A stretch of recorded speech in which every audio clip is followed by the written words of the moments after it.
छुपाई में प्यार बके आ दुनिया के पता चल जैते रे आ चुप के चोरी मिले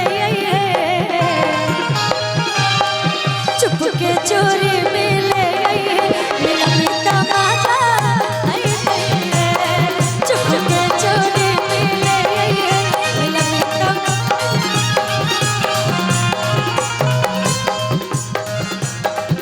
तू लाख छुपाई में प्यार बके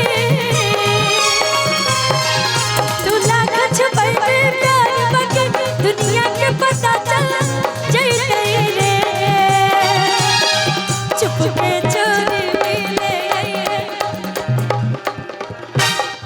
चुप के चोरी मिले मिला मिलता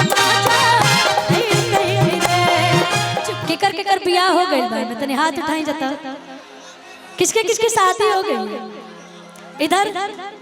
आपकी नहीं हुई है चाचा जी आपकी भी शादी नहीं हुई है अभी चाचा की भी शादी नहीं हुई है क्या रार ब्याह हो गई बा भाई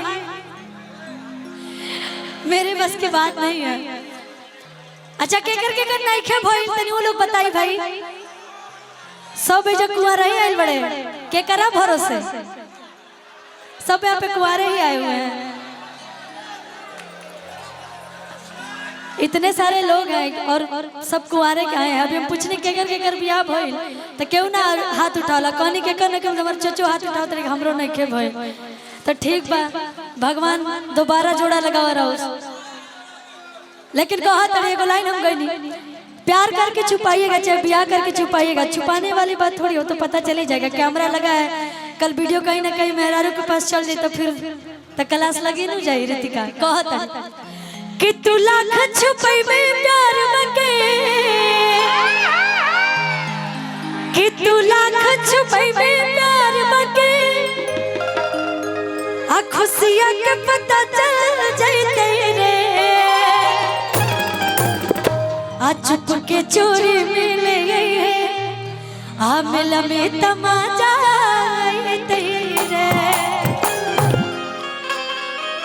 जितने हमारे यहाँ पे भाई मित्र दोस्त के लिए ये लाइन है अगर घर वाले से परमिशन दे दी जाए कि जाओ बेटा कोई दिक्कत नहीं आपकी मर्जी जो आप करो तो मजा आएगा कोई भी काम मतलब अगर कोई काम भी करने जा रहे हैं कोई बिजनेस कुछ भी हो तो जरूर किसी न किसी की लाइफ में सीक्रेट कुछ न कुछ होता है और होता है तभी मजा भी आता है लाइफ जीने में सबके लाइफ में कुछ न कुछ तो होगा ही ऐसे कहता छुपाई में प्यार बके आ दुनिया के पता चल जैते रे आ चुप के चोरी मिले चुप के चोरी मिले मिला मिलता माता चुप के चोरी मिले मिला मिलता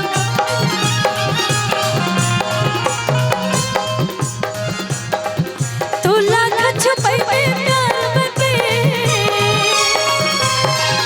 तू लाख छुपाई में प्यार बके दुनिया के पता चल जैते रे चुप के चोरी मिले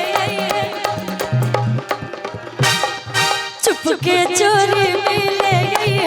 मिला मिलता माता चुप के चोरी मिले मिला मिलता माता ओह क्या बात है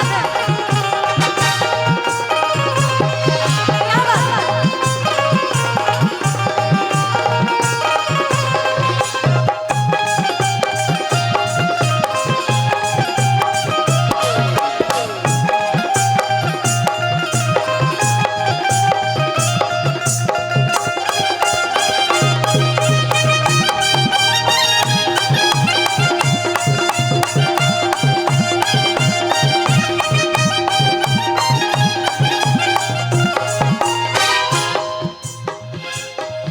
और एगो गीत हमारा आई लाला भाई लोग के फरमाइश होता